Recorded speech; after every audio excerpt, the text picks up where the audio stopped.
नमः। हरिः ओम्।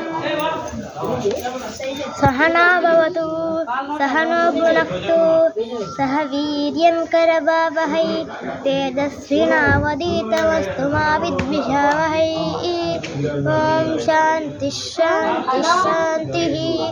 अकञ्चन वसतौ प्रत्याचक्षित तद्व्रतं तस्माद्भ्यया कया च विधया बहुवण्णं प्राप्नुयात्। हराज्यस्मा अन्नमित्याचक्षते एतद्वै मकतोऽन्नगं राद्धं मकतो स्म अन्नगं राध्यते एतद्वै मद्यतोऽन्नगं राद्धं मद्यतो स्म अन्नगं राध्यते एतद्वा अन्ततोऽन्नगं राद्धम् अन्ततो स्म अन्नगं राध्यते।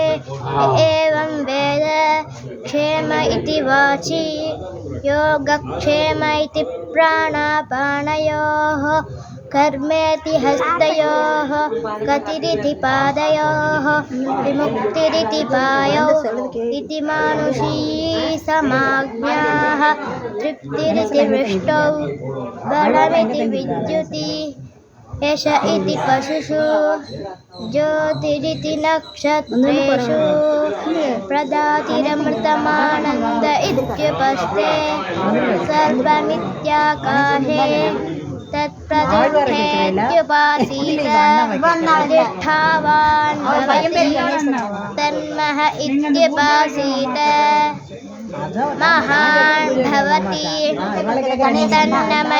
तन्मन इत्युपासीत।